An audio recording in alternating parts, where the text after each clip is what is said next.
జయశంకర్ భూపాలపల్లి జిల్లాలోని కాళేశ్వరంలో సరస్వతి నది అంత్య పుష్కరాలు రెండో రోజు వైభవంగా కొనసాగుతున్నాయి. తెల్లవారుజాము నుంచే పుష్కర ఘాట్ వద్ద త్రివేణి సంగమ గోదావరి నదిలో భక్తులు పుష్కర స్నానం ఆచరిస్తున్నారు. శివుడికి ప్రీతికరమైన శుక్రవారం రోజు కావడంతో గోదావరిలో భక్తుల సందడి నెలకొంది.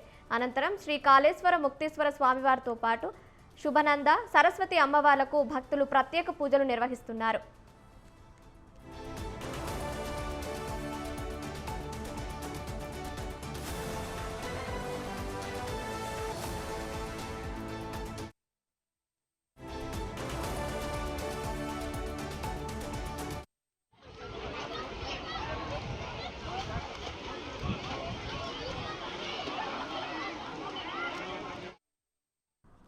జయశంకర్ భూపాలపల్లి జిల్లాలోని కాళేశ్వరంలో సరస్వతి నది అంత్య పుష్కరాలు రెండో రోజు వైభవంగా కొనసాగుతున్నాయి.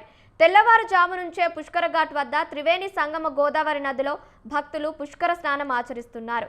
శివుడికి ప్రీతికరమైన శుక్రవారం రోజు కావడంతో గోదావరిలో భక్తుల సందడి నెలకొంది. అనంతరం శ్రీ కాళేశ్వర ముక్తీశ్వర స్వామివారితో పాటు శుభనంద సరస్వతి అమ్మవార్లకు భక్తులు ప్రత్యేక పూజలు నిర్వహిస్తున్నారు.